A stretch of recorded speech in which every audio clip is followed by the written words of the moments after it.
Olá, seja bem-vindo ao nosso curso de Teologia. Meu nome é Lucas Roberto e hoje nós iniciaremos um novo módulo. Falaremos um pouco sobre Introdução à Filosofia Cristã. Nessa matéria, nós veremos a necessidade de termos esclarecido uma filosofia com pressupostos cristãos, pela qual nós basearemos todo o resto de nossas vidas, seja ele intelectual ou durante o cotidiano. É importante ressaltar que não importa qual material que nós vejamos, seja ele vídeo ou um livro, todos eles possuem uma filosofia como pressuposto, embora ele possa não esclarecer sobre. Portanto, é importante nós questionarmos o que tem sido, quais são os pressupostos, as verdades assumidas previamente daquilo que nós temos consumido, daquilo que nós temos aprendido, e comparar se isso condiz com a visão cristã. Primeiramente, é importante nós entendermos que o modo como funcionam as coisas atualmente foi influenciado fortemente pelo século das luzes, pelo evento chamado Iluminismo, que ocorreu no século XVIII. Embora pareça ser há muito tempo atrás, ele ainda está muito presente, estamos colhendo seus frutos ainda hoje. O século das luzes, ou o iluminismo, dizia que a ciência havia chegado a um patamar tão avançado que dali então não haveria necessidade mais de religiões ou qualquer coisa que fosse aceito além da razão. Então, a razão humana foi colocada como a rainha de todas as coisas e o único meio pelo qual se encontraria a verdade. Obviamente, o cristianismo ele não descarta a razão, mas ele não é racionalista. Ele não coloca a razão como o único meio exclusivo de se chegar à verdade. Falaremos daqui a pouco um pouco mais a respeito. Portanto, a questão é que o iluminismo ele influenciou e ele se arraigou tanto em nossa sociedade que ele não apenas atingiu as questões científicas, mas ele, na verdade, foi uma cosmovisão. E o que é cosmovisão ou biocosmovisão? Bio, vida, e cosmos, mundo. Então, é uma visão orgânica do mundo, é uma visão de mundo da qual sustentamos. Essa visão não necessariamente ela é consciente. O James Sire, no seu livro O Universo ao Lado, ele define cosmovisão da seguinte forma: um comprometimento, uma orientação fundamental do coração que pode ser expressa como uma história ou um conjunto de pressuposições, hipóteses que podem ser total ou parcialmente verdadeiras ou totalmente falsas, a qual detemos, consciente ou subconscientemente, consistente ou inconsistentemente, sobre a constituição básica da realidade e que fornece o alicerce sobre o qual movemos e possuímos o nosso ser. Portanto, a cosmovisão é basicamente os olhos da qual enxergamos o mundo ao nosso redor e como nós interpretamos esse mundo, os valores que nós imprimimos nas coisas que estão à nossa volta. As verdades que constituem a nossa cosmovisão, elas vão desde verdades autoevidentes, como por exemplo a lei da lógica e da não contradição, que diz, por exemplo, que um objeto não pode ser ele e um outro diferente ao mesmo tempo, sob as mesmas circunstâncias. Por exemplo, uma árvore não pode ser um carro ao mesmo tempo, nas mesmas circunstâncias, nas mesmas relações. Então, há essa questão da não contradição. E assim como outras coisas, como uma questão religiosa. Portanto, nos alimentamos, nos exercitamos, consumimos arte. Tudo isso é devido a uma cosmovisão que nos impulsiona, que nos motiva a fazermos e a nos inclinarmos para determinadas coisas e repelirmos outras. Paulo ele vai falar em Atos e em Romanos que em Cristo nós vivemos, existimos, nos movemos e todas as coisas vieram dele, são por ele e convergem para a glória dele.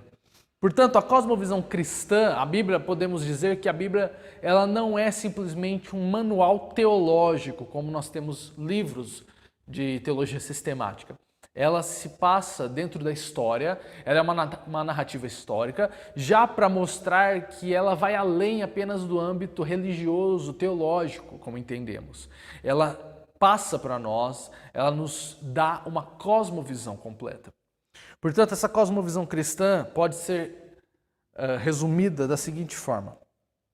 Como realidade primordial ou verdadeira, há um ser pessoal que está além do mundo, ou seja, ele é transcendente, ele transcende o mundo, mas também está próximo do mundo e interage com o universo, ou seja, ele é imanente. Ele é transcendente, mas ele é imanente também. Tal ser criou toda a realidade à nossa volta, do nada, e as mantém funcionando ordenadamente. Ele não apenas criou e abandonou, mas ele a sustenta até o presente momento.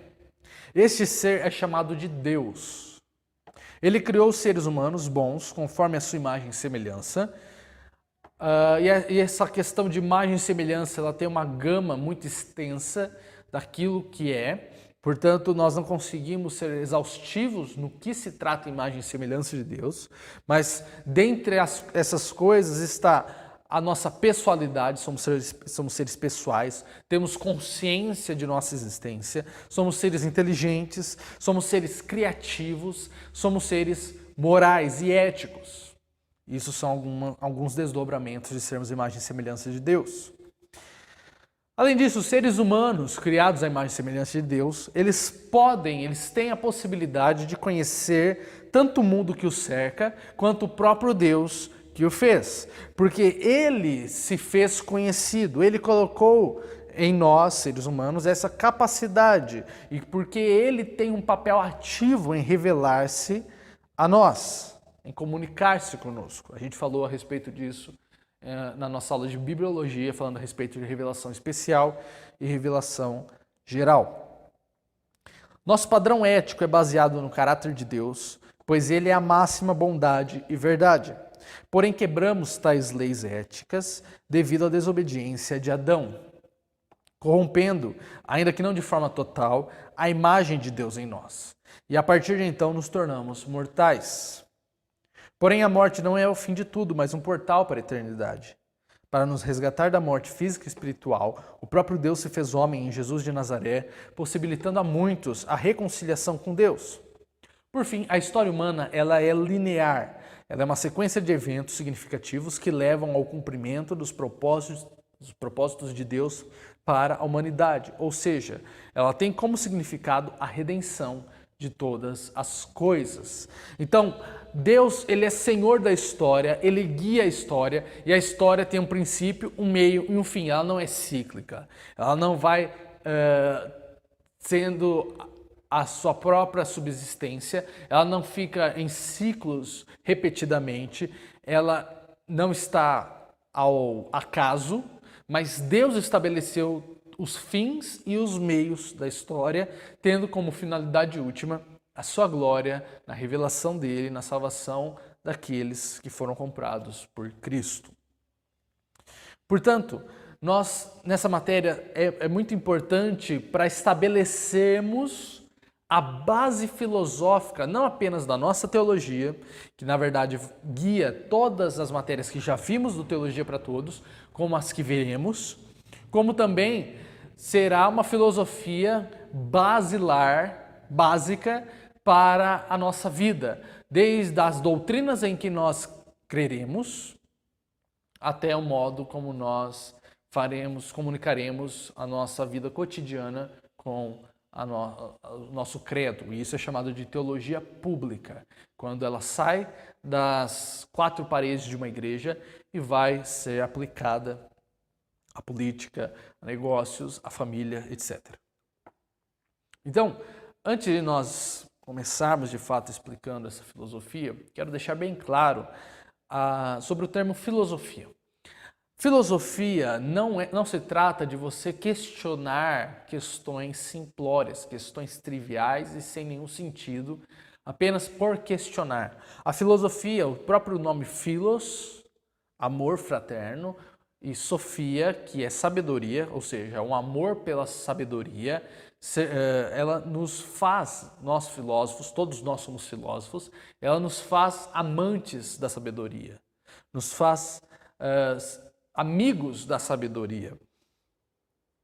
Portanto, não importa se você tem consciência da sua filosofia, da sua cosmovisão ou não, você é um filósofo, você age sobre uma filosofia. E essa cosmovisão que nós agimos, ela nos foi passada por alguém, ou por alguns meios. Então é muito pernicioso, é muito perigoso nós continuarmos agindo, guiando nossas vidas por esses princípios, os quais não sabemos a origem, não sabemos as fontes. É como se entrássemos num carro onde o motorista é cego e deixássemos ele dirigir ao léu, o que provavelmente acarretaria em morte. E a filosofia ela não vai contra os princípios cristãos, porque o próprio Cristo em Provérbios 8:9, ele vai se revelar antes da sua encarnação como a sabedoria de Deus, o conselho de Deus. E Deus, pelo seu Santo Espírito, nos faz entender essa sabedoria quando nós proclamamos Cristo como o Senhor das nossas vidas, o Senhor de toda a história. Portanto, a filosofia ela vai servir de base para nós construirmos daqui para frente as nossas opiniões, as nossas atitudes e ações. Até meados do século XVIII, XIX, o cristianismo ele ficou cativo, podemos dizer assim, de filosofias gregas.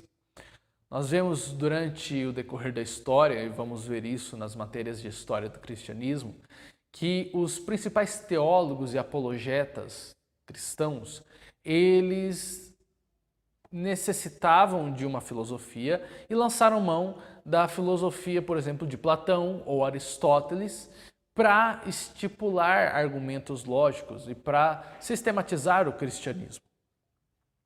O problema é que nunca foi possível se ter uma filosofia 100% cristã, com as bases plenamente cristãs. E isso foi um problema, porque acabou gerando alguns contratempos. Mas, diante de tudo que já havia sido proposto desde a Reforma, desde os pais da Igreja, na Holanda surgiu um homem chamado Herman Doiver. E o Doiver, ele se especializa em direito, mas depois ele assume uma cátedra de filosofia lá na Holanda.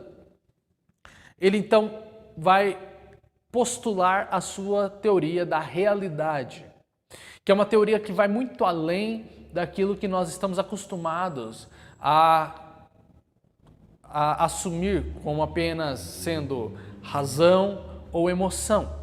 Doiver, ele vai falar que a realidade ela é constituída de pelo menos 15 esferas. Aí que está aparecendo na sua tela, você está vendo esse infográfico mostrando as 15 esferas elencadas pelo Doiver. Cada esfera ela tem um núcleo de sentido, ela tem uma proposta específica, a qual não pode ser reduzida por nenhuma outra. Essa filosofia de Doiver é conhecida como filosofia cosmonômica, sendo o termo cosmonômico composto de dois termos gregos, cosmo, mundo, como a gente já havia dito, e nomos, lei. Então, é a ideia de lei. É uma ideia de lei porque, segundo Doiver, quando Deus cria todas as coisas no princípio, ele acaba legislando, ele passa a legislar leis, não apenas físicas, não apenas numéricas, mas em todas as áreas. E todas essas esferas, elas possuem em si um caráter próprio soberano, que é o que vai pegar, na verdade, dois princípios, que primeiramente é o princípio da irredutibilidade modal, que segundo Doiver quer dizer que cada núcleo, por ser distinto um do outro, ele não pode ser reduzido por um outro, por uma outra esfera. Por exemplo, o que acontece hoje no meio acadêmico científico é que a esfera biótica, que tem como núcleo a vida, ela é reduzida pelo materialismo à esfera física, que fala que tudo é matéria e energia. Então a vida passa a ser explicada sobre os pontos de matéria e energia apenas, e isso é um reducionismo. Segundo Doiver, a esfera biótica ela é irredutível, ela não pode ser reduzida nem à esfera física, nem a qualquer outra esfera. Nisso, nós temos um outro princípio, que é o princípio da soberania de esfera. Cada esfera é soberana dentro das suas leis. Portanto, a vida ela tem a sua soberania dentro da esfera biótica. Ela não pode ser ordenada pela esfera física, pelas leis da esfera física, porque essas leis não estão dentro da sua digamos assim, fronteira. Elas têm a fronteira e dentro dessa fronteira ela é soberana. J.M. Speer diz o seguinte: a palavra soberania implica a possessão de poder para falar, a capacidade de comandar, estando investido de autoridade. Deus é o supremo soberano, o comandante absoluto, detentor exaltado de toda autoridade.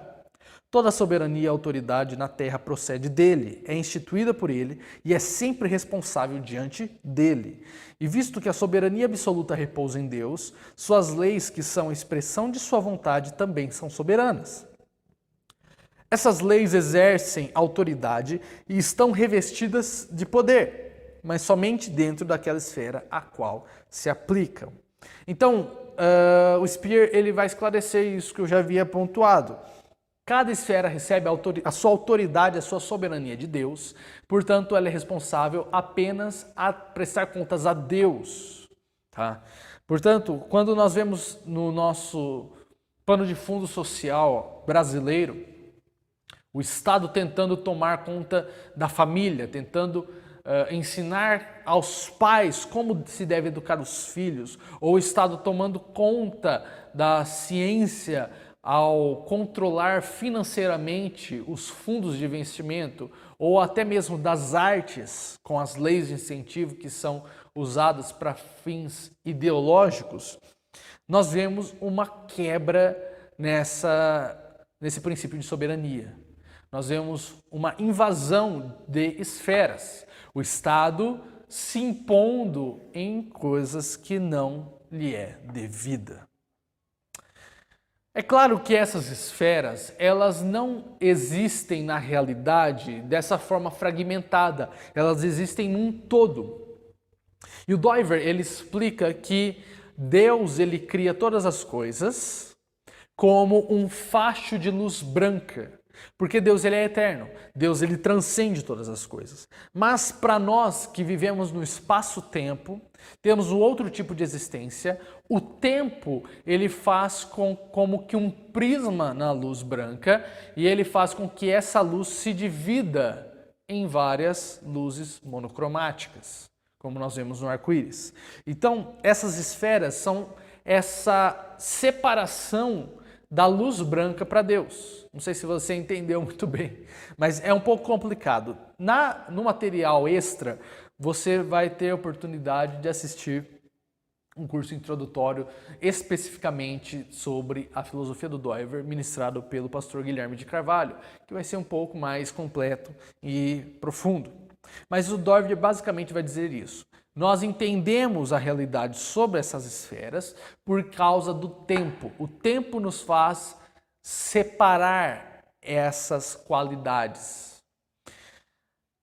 Doiver também vai falar a respeito da experiência ordinária, orgânica, da experiência teórica. Hoje, se tem muito no entendimento comum que um cientista ele sabe muito mais do que um homem do campo, um homem que não tem uma faculdade especializada em tal ponto. Mas Doiver ele vai dizer que quando nós agimos no nosso cotidiano, no nosso dia a dia, nós estamos tendo uma experiência ordinária, da qual essas 15 esferas, elas agem simultaneamente em nós, e nós agimos nelas. Quando um cientista ou um filósofo ou algum teórico vai analisar algum indivíduo, algum objeto, ele precisa fragmentar essa realidade e pegar apenas uma parte, uma esfera, para analisar desse determinado ponto. Então, vamos pensar num copo de água. Um copo de água, ele tem vários significados para nós no dia a dia, seja ele econômico, biológico, na questão de matar sede, a questão química. Mas quando um cientista, quando um filósofo vai analisar um copo d'água, ele precisa fazer um filtro com apenas uma esfera. Então, ou ele vai analisar esse copo d'água de forma econômica, ou ele vai analisar esse copo d'água de forma química, mas nunca ele vai conseguir esse total do que ele significa mesmo no nosso cotidiano. Portanto, um conhecimento ordinário, comum, ele de forma alguma é inferior ao conhecimento teórico especializado. Pelo contrário, o conhecimento teórico especializado, ele pressupõe, ele precisa primeiramente do conhecimento ordinário para poder funcionar. Então, Doiver, ele vai falar que como essas esferas estão ligadas entre si, sempre haverá referências entre os seus núcleos de sentido. Então, ele vai postular que quando uma esfera faz uma ligação com outra esfera que está acima dela, ela faz uma antecipação. Quando uma esfera que está acima liga-se com uma esfera que está abaixo, ela faz uma retrocipação. Explicando, como está no exemplo da nossa apostila, vamos pensar, por exemplo, na sociologia da ética, que é um fator sociológico que vai estudar especificamente a ética. Você tem uma antecipação, porque a esfera sociológica é a 10ª e a esfera ética é a 14ª. Mas quando nós invertemos, por exemplo, a ética da sociologia ou a ética sociológica, nós temos uma retrocipação, ela está voltando às suas bases. E essas esferas foram colocadas nessa sequência por Doiver, seguindo uma linha lógica de raciocínio, porque cada uma delas pressupõe e precisa da existência da sua esfera anterior. Exemplo, os números, eles não necessitam de espaço. Eles podem ser imaginados abstratamente. Mas o espaço, ele precisa de número. O movimento, ele precisa de espaço. O físico precisa de movimento. Mas o movimento não precisa de algo físico, especificamente, de matéria e energia. E por assim vai. Então, cada esfera que vai subindo, ela necessita de ter como base a esfera anterior para a sua existência. Portanto, a esfera fiduciária, que vai falar a respeito da fé, e a esfera numérica, são conhecidas como esferas limitantes, porque a esfera fiduciária ela não tem nenhuma antecipação, ela não tem nenhuma esfera acima dela, e a esfera numérica não tem nenhuma retrocipação, ela não tem nenhuma esfera abaixo dela. Talvez isso seja um pouco complexo de se digerir, de se entender, mas é importante que nós esclareçamos isso para que possamos dar continuidade nos nossos estudos. Outro ponto que Doiver vai comentar, que é também muito importante, que vai retornar à questão de cosmovisão, é que determinados indivíduos, eles têm uma esfera limite da qual eles são ativos, da qual eles pertencem de fato, como indivíduos, mas não no sentido indivíduo racional, pessoal, como nós somos.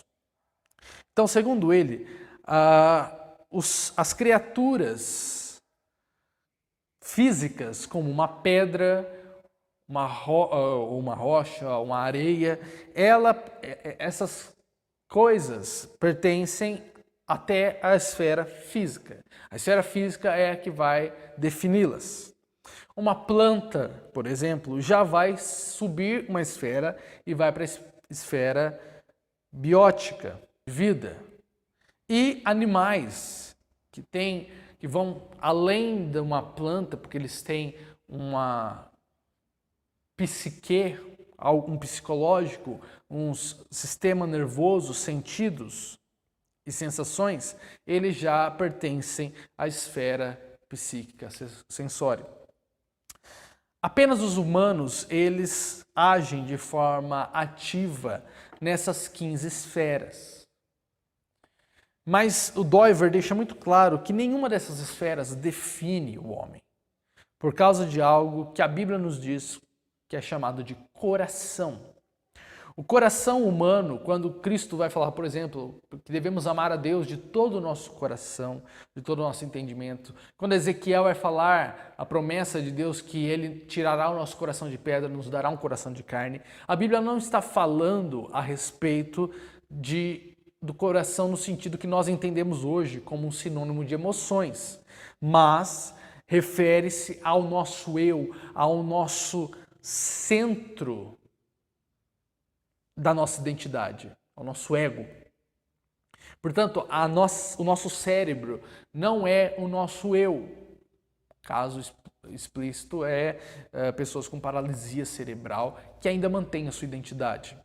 O nosso eu não está ligado a nenhuma parte do nosso corpo especificamente, ainda que o nosso corpo seja sim parte do eu.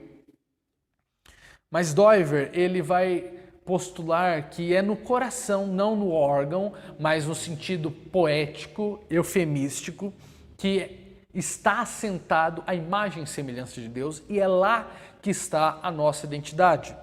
E se é no nosso coração que está a imagem de Deus e o nosso eu, portanto, ele transcende o tempo. Ele vai além do tempo, por isso que nós conseguimos enxergar essas 15 esferas como uma unidade, de forma próxima como Deus enxerga, como um facho de luz branco. Não enxergamos a realidade fragmentada nessas 15 esferas. No nosso dia a dia, nós as enxergamos numa unidade, porque nós temos dentro de si o eterno, uma fagulha do eterno, da glória de Deus. Portanto, é o coração que vai definir a nossa identidade e é o coração que vai conseguir agir de forma ativa nessas 15 esferas. O Speer, ele continua dizendo: os numerosos sistemas filosóficos que têm sido desenvolvidos ao longo da história da nossa cultura e que frequentemente contradizem uns aos outros são uma clara demonstração do fato que a fé do pensador está sempre ativa por detrás do seu pensamento científico. O todo da vida do homem é religiosamente condicionado. O que o Espírito está comentando aqui é o que Doiver havia proposto do coração. Se o coração ele transcende a realidade, o tempo, portanto o coração ele foca, ele se dirige a um absoluto. Ele precisa de um absoluto. Seja ele Deus, porque nós refletimos, nós somos análogos à figura de Deus, por isso que nós estamos sempre necessitando de um absoluto, porque fomos feitos assim, como reflexo de algo e não tendo existência própria. Mas, diante do pecado e da rebeldia do coração humano, o homem, ele rejeita Deus e ele pega uma dessas esferas e acaba absolutizando e tornando ela um ídolo, um Deus próprio. Como nós dissemos anteriormente, a esfera física, por exemplo, ela é absolutizada pelos materialistas, que reduzem todas as coisas a matéria e energia. Por exemplo, o darwinismo. Então, tudo isso são ídolos. Tudo isso tem um fundo religioso. Não existe a ciência. Não existe uma ciência neutra, porque a ciência ela é feita por cientistas. E esses cientistas têm cosmovisões. Eles têm princípios religiosos que são sustentados em seus corações. Portanto, há sempre algo a mais do que a simples objetividade. É impossível haver uma objetividade neutra. O mais neutro que se pode ter é quando nós interpretamos a realidade em relação a Deus, porque ela foi criada por Deus, portanto nós só podemos entendê-la diante de Deus. É isso que nós vamos ver na próxima aula. Mas deixa eu já encerrar porque esse vídeo já se estendeu muito. Mas daqui para frente nós vamos ver as principais áreas da filosofia, que são a metafísica, que vai falar sobre o princípio de todas as coisas, a antropologia, que vai falar sobre o ser do homem, a lógica, que vai falar como nós raciocinamos, a epistemologia, que vai abordar como nós adquirimos conhecimento, e a axiologia, que vai abordar sobre valores estéticos e morais. Para encerrar esse vídeo, eu quero deixar a frase de Abraham Kuyper, que foi o antecessor de Doiver e que ajudou muito o pensamento de Doiver ser possível. Kuyper ele diz assim na inauguração da Universidade Livre de Amsterdã: não há um único centímetro quadrado em todos os domínios da existência humana sobre o qual Cristo, que é o soberano sobre tudo, não clame, é meu. Então, tenha isso em mente. Cristo é Senhor sobre todas as áreas e esferas da realidade. Espero que você tenha chegado até aqui, entendido o princípio que foi explicado. Mande sua pergunta, se houver alguma. Mande suas sugestões. Assista novamente esse vídeo para entender melhor. E assista também a videoaula do Guilherme de Carvalho, que também ajudará a esclarecer esses pontos, certo? Fiquem todos com Deus e até a próxima aula. Tchau!